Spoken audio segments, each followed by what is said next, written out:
October 27, 1942. Dawn, South Pacific Ocean, 420 miles northeast of Guadalcanal. Commander Edward P. Parker held the rail of USS Northampton as he watched the burning remains of USS Hornet slip beneath the surface, taking with her 140 American sailors and the last fully operational fleet carrier in the Pacific. The flames from her ruptured fuel tanks lit the sea for miles, turning the water into a shimmering field of fire that mirrored the collapse of American naval strength. For carriers in 10 months. At this pace, we'll have nothing left by Christmas, he wrote in his private journal, words that would have earned him a court-martial for defeatism if discovered by his superiors. Through the smoke and night, he had just witnessed the 4th American fleet carrier lost in 1942, Lexington at the Coral Sea on May 8, Yorktown at Midway on June 7, Wasp torpedoed off Guadalcanal on September 15, and now Hornet at Santa Cruz on October 27. The Imperial Japanese Navy, dismissed by American intelligence as inferior imitators incapable of true innovation, had methodically eliminated more than half of America's Pacific carrier force. In shipyards from Yokosuka to Kure, Japanese workers were adding new carriers to their fleet while the United States hemorrhaged ships faster than anyone believed feasible. 3,700 miles away in Newport News, Virginia, a welder named Margaret Thompson was beginning a night shift that would ultimately prove Commander Parker wrong. What neither of them understood was that this moment of deepest despair marked the opening of the most remarkable production surge in naval history, a sweeping display of American industrial capacity that would reshape not only the Pacific War but the very concept of naval power itself. The mathematics of victory were about to be rewritten not through clever tactics or superior seamanship, but through welding torches, assembly lines, and the overwhelming productive force of a democracy fully awakened to war. The promise. The collapse of American carrier strength in 1942 would provoke a response so immense that Japanese naval officers later described it as fighting the stars themselves. No matter how many you struck down, more appeared. Within 3 years, American shipyards would launch 14 combat-ready Essex-class fleet carriers, more than Japan built throughout the entire conflict. The shift from catastrophe to supremacy would not be achieved through tactical genius or technological miracles, but through something more elemental: the total mobilization of American industrial democracy, turning housewives into welders, farm boys into shipfitters, and converting the entire nation into what Admiral Isoroku Yamamoto feared most: an arsenal of boundless productive potential. Context: the gathering storm. The calamity began on May 8, 1942, in the Coral Sea. USS Lexington, one of America's 2 massive pre-war carriers, converted from battlecruiser hulls, absorbed 2 torpedo hits and 3 bomb strikes from Japanese carrier aircraft. Despite heroic damage control efforts that initially kept her alive, gasoline vapors from shattered aviation fuel tanks triggered enormous secondary explosions. Lady Lex sank with 216 of her crew, America's first fleet carrier loss of the war. Captain Frederick Sherman, Lexington's commanding officer, would later testify before Congress. "We went to war with 7 fleet carriers in the Pacific. The Japanese began with 10. Every admiral knew the arithmetic. We couldn't afford to trade evenly, much less lose them faster than the enemy." The second blow fell just a month later. On June 7, 1942, USS Yorktown, miraculously restored after Coral Sea damage in only 48 hours at Pearl Harbor, succumbed to torpedoes from Japanese submarine I-168 after playing a decisive role in the Midway victory. Though Midway delivered a strategic triumph with 4 Japanese carriers sunk, America had lost one of her irreplaceable few. Then came September 15. USS Wasp, operating near Guadalcanal, took 3 torpedoes from Japanese submarine I-19. The carrier burned for hours before being scuttled by the American destroyer Lansdowne. Of the 7 fleet carriers available in the Pacific at the war's start, America had now lost 3. Then came the knockout blow. October 26 to 27, 1942, the Battle of Santa Cruz. USS Hornet, veteran of the Diddle Raid and Midway, fell victim to coordinated Japanese dive bomber and torpedo plane attacks. Despite desperate efforts to save her, including an attempt to tow the burning carrier to safety, advancing Japanese surface forces forced her abandonment. Japanese destroyers Makagumo and Akigumo finished what their aircraft had started. In the early morning hours of October 27th. In Washington, Admiral Ernest King, Chief of Naval Operations, faced Congress with stark numbers. Gentlemen, we have one operational fleet carrier in the Pacific Enterprise. She faces 10 Japanese carriers. Simple. Mathematics suggests we have already lost the war. The mobilization miracle begins. But King didn't know about Margaret Thompson and the 1.7 million workers who would flood into American shipyards by 1944. He didn't know about Henry Kaiser, who was about to reduce Liberty ship construction time from 230 days to 4 days, 15 hours, and 29 minutes. He didn't know that American shipyards, which had launched exactly one fleet carrier in 1941, were about to achieve the impossible. The transformation began not in military planning rooms, but in the accounting offices of Newport News Shipbuilding. On December 8, 1941, one day after Pearl Harbor, Yard Supervisor Clay Bedford called an emergency meeting with his foreman. Forget everything you know about ship building, he announced. We're going to build carriers like Ford builds cars. The revolution started with a simple observation from Helen Matthews, a former seamstress who had just been hired as part of the emergency expansion. Watching skilled workers laboriously rivet hull plates in place, she asked her supervisor, "Why don't you sew it together like fabric, one continuous seam instead of thousands of dots?" The supervisor laughed, then stopped. Welding, instead of riveting, could cut assembly time by 75%. But welding required different skills. Simpler skills, skills that could be taught to anyone in days rather than the years required to train a master riveter. The production explosion. By summer 1943, the Essex-class carriers were rolling off the ways at a pace that defied comprehension. USS Essex herself had been laid down on April 28, 1941 and commissioned on December 31, 1942. Just 20 months from keel to combat readiness. But that was just the beginning. At Brooklyn Navy Yard, shipfitter First Class Just Diageo, cousin of the baseball player, led a crew that developed a new technique for installing aircraft elevators. Instead of building them in place piece by piece, they pre-assembled entire elevator platforms on shore, then lifted them into position with massive cranes. Time saved, 6 weeks per carrier. The techniques being pioneered at Richmond by Henry Kaiser spread throughout the industry. Prefabrication meant that deckhouses and other fixtures were assembled in production areas where they could be built on their sides or upside down, making welding easier and stronger. What had taken 1,000 workers a month now took 200 workers a week. The numbers began to accumulate with frightening speed. USS Yorktown CV-10 laid down December 1, 1941, commissioned April 15, 1943. USS Intrepid laid down December 1, 1941. Commissioned August 16, 1943. USS Hornet CV-12 laid down August 3, 1942, commissioned November 29, 1943.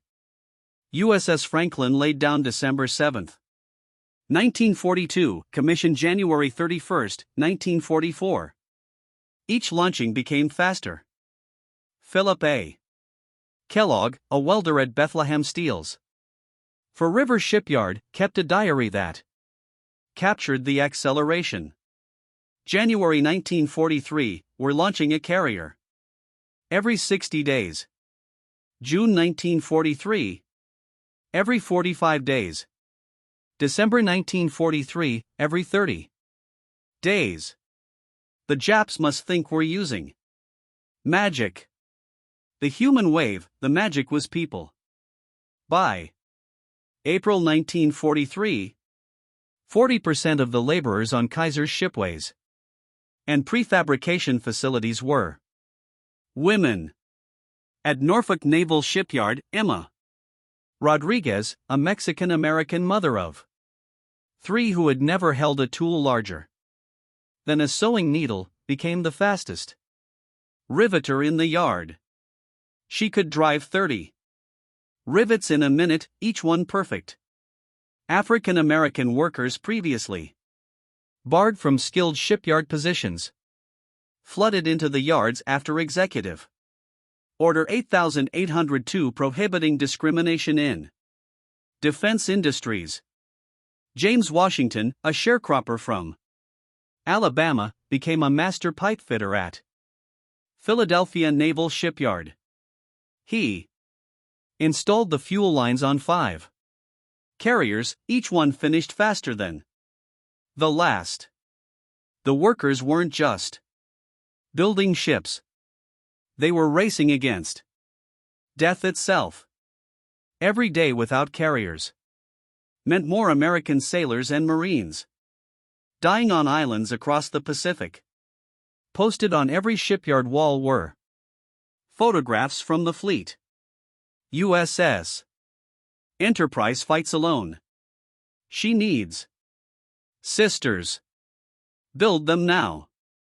The technology revolution. Speed came not just from human effort, but from revolutionary production techniques. At New York Naval Yard, engineers developed modular construction.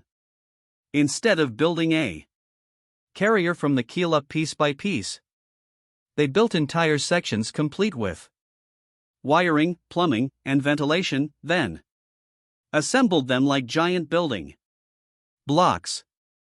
Production was streamlined through the use of highly standardized components, reducing construction time to as little as 14 months for the fastest builds.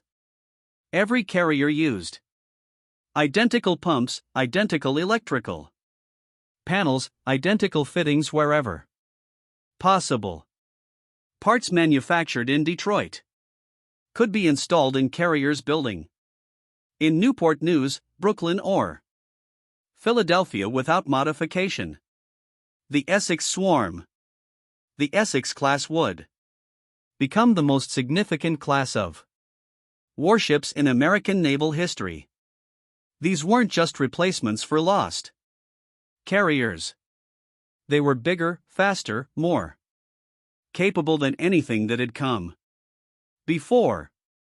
Each displaced 27,100 tons, could carry 90 to 100 aircraft, and could steam at 33 knots, faster than most destroyers. The Japanese noticed immediately. Commander Masatake Yakumiya, air staff officer with the Japanese Combined Fleet, wrote in his diary after receiving intelligence reports, the Americans are building carriers faster than we can train pilots. Each new carrier is superior to anything we possess. We are not fighting the same Navy that we attacked at Pearl Harbor. By March 1944, American shipyards had achieved the impossible, launching Essex-class carriers at a rate that exceeded the combined carrier production of every other nation on Earth. The Kaiser miracle. While the major naval yards built fleet carriers, Henry Kaiser revolutionized the construction of escort carriers. The jeep carriers that would provide air cover for invasion fleets and hunt. Submarines. Kaiser's Vancouver shipyard alone would produce 50 escort carriers using techniques developed for Liberty ships. escort carrier USS Casablanca, lead ship Of the most numerous class of carriers ever built, went from coup-laying to commissioning in less than 8 months. By comparison, Japanese escort carrier Shino, converted from a passenger liner, took 2 years to complete. The supply chain symphony. Behind every rivet, every weld, every steel plate lay a supply chain that stretched across the continent. The steel for carrier flight decks came from Pittsburgh, where mills ran 24 hours a day, 7 days a week. The aluminum for aircraft came from Alcoa plants in Tennessee, consuming more electricity than entire cities. In Akron, Ohio, the Goodyear plant produced carrier arresting gear cables, each one capable of stopping a 12,000-pound fighter traveling at 100 miles per hour. Plant manager William Davis pushed production from 10 cables per month in 1942 to 200 per month by 1944. The training pipeline ships without crews were useless. The solution came from Captain Daniel Gallery, who proposed using the Great Lakes as a training ground. USS Wolverine and USS Sable, Padley steamers converted to training carriers, operated from Chicago's Navy Pier. By 1944, these two ships were qualifying 500 pilots per month, the Japanese perspective. In Tokyo, the Imperial Naval Staff watched the intelligence reports with growing horror. Captain Toshi Kazuomi, operations officer for the combined fleet, later testified, "We knew America would build ships to replace their losses.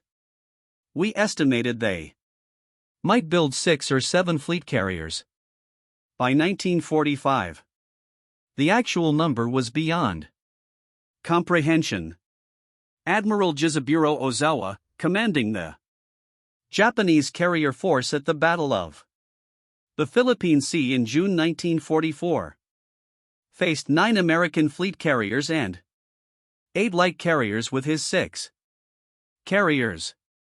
"It was not a battle," he later wrote. "It was an execution." The production peak. By January 1945, American shipyards had achieved a rhythm that seemed impossible. Brooklyn Navy Yard was working on 3 carriers simultaneously. Newport News had carriers in various stages of construction on 6 different slipways. USS Lake Champlain established the ultimate record among wartime completions. Commissioned June 3, 1945. After just 15 months of construction.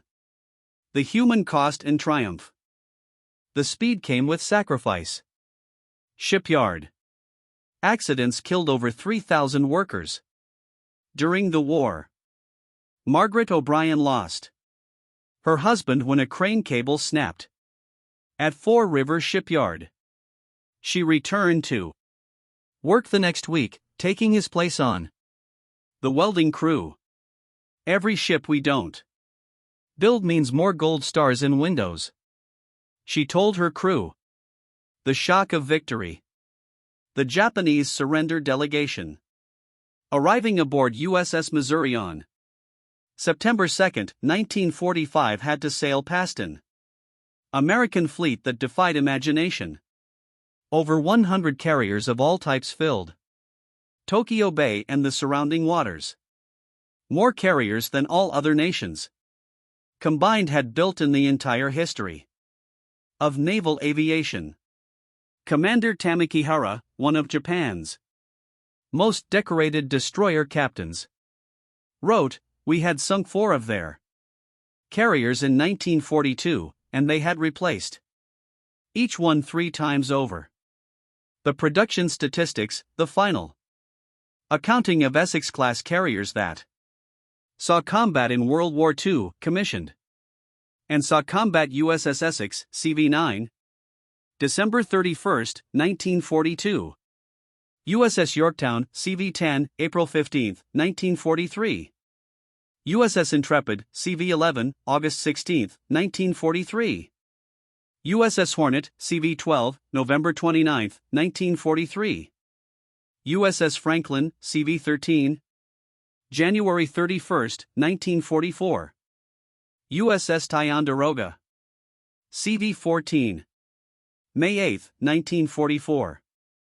USS Randolph, CV-15, October 9, 1944. USS Lexington, CV-16, February 17, 1943. USS Bunker Hill, CV-17, May 24, 1943. USS Wasp, CV-18, November 24, 1943. USS Hancock, CV-19, April 15, 1944.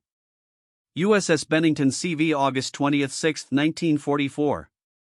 USS Bonham Risher, CV-31, November 26, 1944. USS Shangri-La, CV-38, September 15, 1944. Additional carriers commissioned but saw no combat. USS Boxer, April 16, 1945. USS Lake Champlain, June 3, 1945. USS Antietam, January 28, 1945. Several more were commissioned after the war ended. This count didn't include 9 Independence-class light carriers built on cruiser hulls or over 100 escort carriers produced during the same period. The technology transfer. The revolution in shipbuilding transformed American industry permanently. Techniques developed for wartime production, modular construction, automated welding, assembly line ship building became standard practice. Workers trained in shipyards became the backbone of post-war American industry. Women who had learned to weld discovered they could master any industrial task. African Amines who had been restricted to menial jobs before the war had proved they could do precision work. The strategic impact. By 1945, American carrier production had reached levels that exceeded operational needs. Ships were being completed faster than crews could be trained. Admiral William Halsey testified to Congress in 1946. We went from having too few carriers to having more than we could use. No nation in history has ever produced combat vessels at such a rate. The Workers' Legacy. In 1985, on the 40th anniversary of VJ Day, a reunion was held at Newport News Shipbuilding. Over 5,000 former workers attended. Margaret Thompson, the welder from our opening, now 67 years old, stood before the crowd. They call us the greatest generation now. We weren't great. We were angry. The Japanese sank our ships, killed our boys. We answered the only way we knew how. We built more ships than they could imagine. Every rivet we drove said, remember Pearl Harbor. The economic and social revolution. The carrier building program transformed not just military capability, but the entire American economy and society. Richmond, California's population grew from 23,000 to 130,000 in 3 years. The money paid to Shipyard workers, over $3 billion in wages, flowed through the economy, building the American middle class.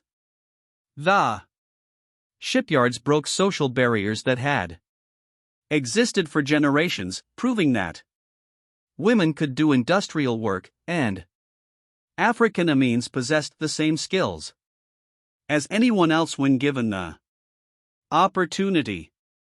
The numerical supremacy.